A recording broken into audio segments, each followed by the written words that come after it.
Hi everyone, thanks for joining me on part 2 of this video. We're going to pick up right where we left off on part 1.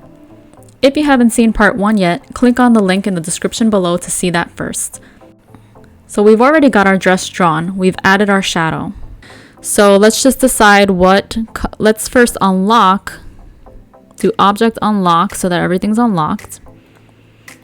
And let's just decide what color we want to make the dress. So in order to color in or fill in all of the parts of the dress, you can just select one part.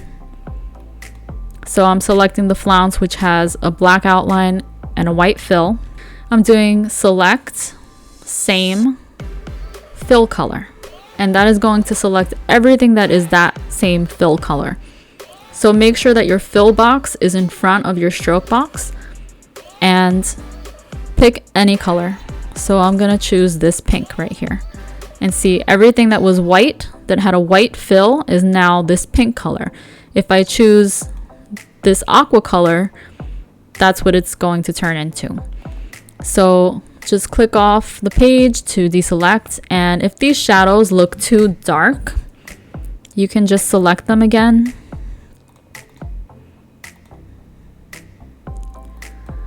And let's see if 10% looks better. Okay, I like 10%. I think that looks a little more natural. So there you go. So we've drawn our dress. So now you have a complete front view of this summer flounce dress. And I'm going to now make sure it's all grouped so that I can move it.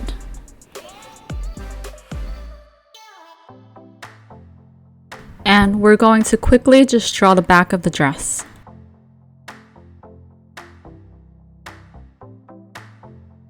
So I'm just isolating the back flounce, and I am cutting the center back so that I can add this opening. This is where the back zipper is going to be.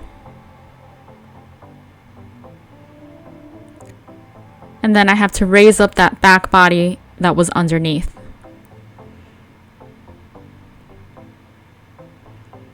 So now I'm just going to draw a straight line to indicate the zipper. And it's just going to be an invisible zipper.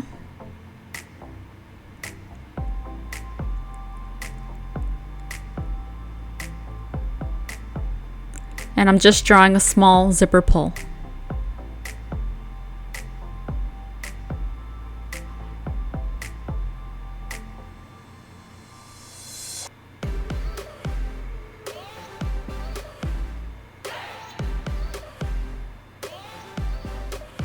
Now I'm just grouping all those new elements to the back dress.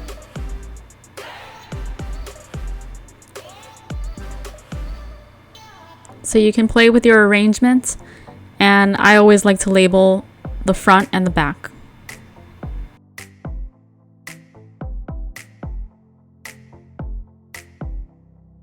Okay, so there's one part that I forgot to do, and that's gonna happen sometimes. You may forget to put in an element that you were supposed to, and it's not a problem. You can always just go back in and put it in.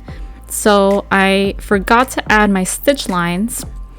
We are not going to have any darts in this dress because I intend for this dress to be a cut and sew material, but we do need to have some stitch lines for the finish on the bottom of the flounce and on the hem of the dress. So let's just do that. So what I'm going to do is I'm just going to isolate this flounce and copy the shape.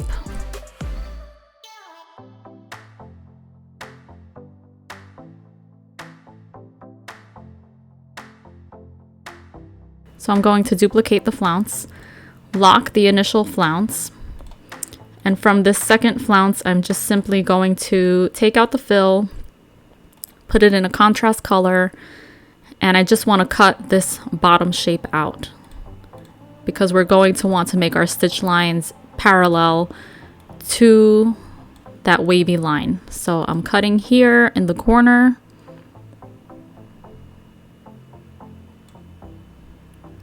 And I'm cutting this corner, And then I am taking my white arrow and selecting on the part that I don't want and hitting delete.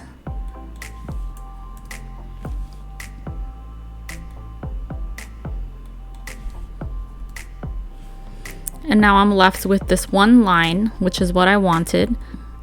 So we're going to take this duplicated line and we're just going to hold shift so that it moves straight up, and we're going up with our mouse, and we want to just bring that up a bit where we want to position the stitch lines. We're going to make a thinner stroke, so about a 0.5, and a dash line. So this is a good size dash line here, and it's pretty parallel to the wave on the bottom of the flounce, but you can see that there's some points sticking out here. So I just like to do object, transform, scale, and we're just going to change the width just a little bit. So if we just make it like 2% smaller in the width, you can see it fixes the problem. And it doesn't have to be totally exactly parallel, but this is good enough. So we'll change that line to a black color like it should be. And zoom out, and there we have our stitch line. So we'll do the same exact thing with the hem.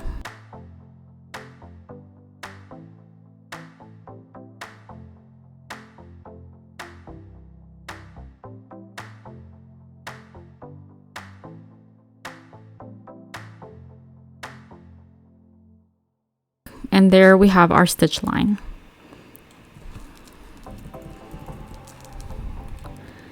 Now what we can do, since we need to have these stitch lines on the back, is we can also copy. So select both of the stitch lines by clicking on one of them, holding down shift, and selecting the other, and it'll select both of them. And then we can click on Alt, and we can drag those stitch lines to where we want them to be. And we are going to drag them over to the back body.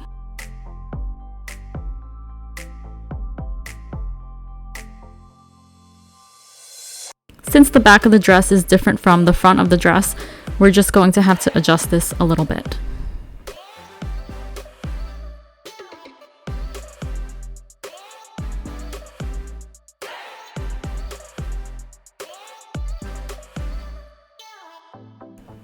And there we go, we have our stitch lines. Now just make sure that the stitch lines that belong on the front body are grouped with the front body. So we're selecting everything and hitting Object, Group.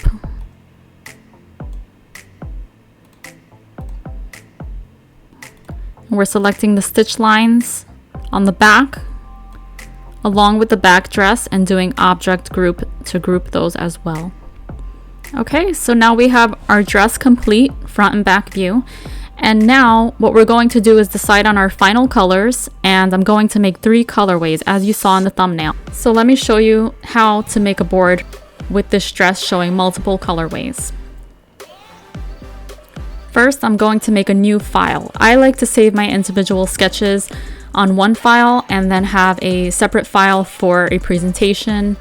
If I need to show this in multiple colorways, or if I need to show this with other styles on a board, I will make a separate board for that. So we're going to keep this as our individual file, and I'm going to make a new file.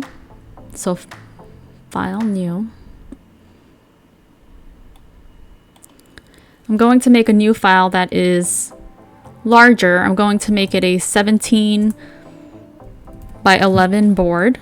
I'll usually make my files as big as the paper that they're going to be printed on. So if I know that this is a presentation that will be actually printed out, I am going to make it either 8.5 by 11 or 11 by 17, because those are the 2 sizes that I would normally use for a presentation. So I've made a new file here on 11 by 17. And what I'm going to do is copy over my front and back view to that new page that I made. So Control C and then Control V to copy it onto your new page. And you want to decide what kinds of arrangement you want to make on this page. I think that I'm going to have the back body over on the right side of the page, and I'll put the front body here, and I'm going to touch on that front body and hold down Alt Shift and drag it over to make a copy. And I'll hit Alt Shift again and drag this one over to make another copy. So now I have 3 front views. You don't normally need to show the front and back for all the colorways. I would usually show multiple colorways on the front body and show the back body in just one colorway. So now we just have to decide what colors we want to show. So I have already decided on my colors for the sake of this video, but you can play around with different colors. And the way that we would change the colorway is to select your garment, and I like to double click on it to put it in isolation mode. And what I'm going to do is take my white arrow and select on any color that is the fill color that I'm trying to change. So in this case, we're changing the aqua color. And I'm going to go up to Select, Same, Fill Color. And that will select everything that is this same fill color on this garment. So I am going to now just go to my swatches palette, and I'm going to change it to this mint color. And there you go.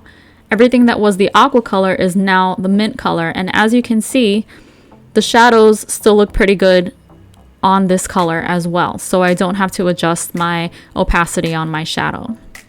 So now I'll just double click to go off of that color. And now I'm going to select this front body, double click, put it in isolation mode. And again, I will take my white arrow, select on any part that is the aqua color that I want to change, go up to Select, Same, Fill Color, and now I'm going to select the fuchsia color, and I will double click off of that. And I'm kind of feeling like I don't really like this aqua color so much. I'm going to change it up a little bit to just a slightly darker one. So again, select, and then do Select, Same, Fill Color, and I'm going with this darker, little bit greener aqua, and I like that better. So now the back view should be the same color as the front view that it's next to. So let's change this one to the fuchsia. So put that in isolation mode, click on your aqua color, select Same, Fill Color, and change it to the fuchsia color. And that's how easy that is. So now you have this board with 3 nice new bright summer colorways, and we're going to put in our color names. You should always label your color. So this one we will call aqua, even though it's a little darker than the other aqua that we were using. This one we're labeling mint.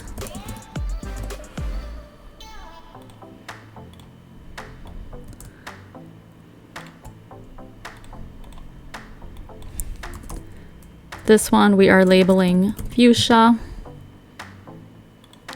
And I like to keep the back labeled as back, but I don't normally put that in the same placement as the color name, so that's why I'm putting it up here. So now we need a title for our board, and for the sake of this video, I'm simply going to call it Summer Dresses. So I'm going to change my font to a little bit fancier font and change the size of the characters.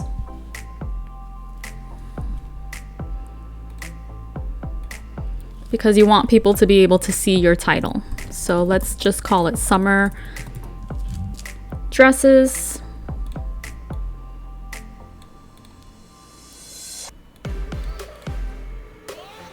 And if you're doing this for a company presentation, you normally would put the company name somewhere on the board. I like to put it in the bottom right corner, but we're not doing this for any particular company right now. So I like to make a border on the page just to frame it, and the border can be very simple. You just take a black stroke, use your rectangle tool, and you can just do this by eye. You just make a rectangle that's a little bit smaller than your artboard, and I want to be able to see that a little better, so I'm changing the stroke to be a 5. And just make sure that's positioned where you want it to be. And I keep that on a separate layer just so that it doesn't interfere with anything else, and I can just keep it locked because I'm not going to really edit that. So I'm just going to add a box behind my text here with a thin stroke. You can make your board any way you like. This is just how I'm doing this presentation. I feel like these sketches are a little bit too big, so I'm just going to, with my black arrow, select the 3 front views and the back view, and I'm going to just do object transform scale, and I will change that to a uniform scale of 90%.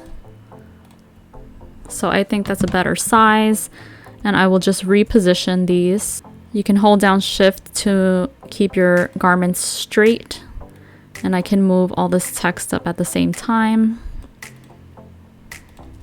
and just recenter the words.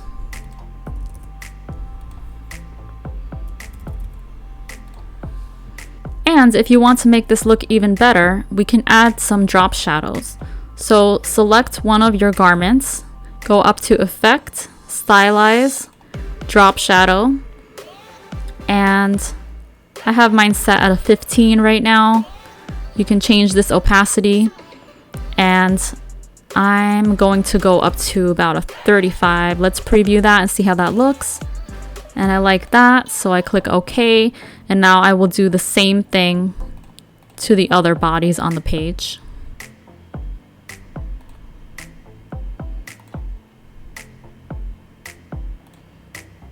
And I'll just add a drop shadow to that box behind my text as well.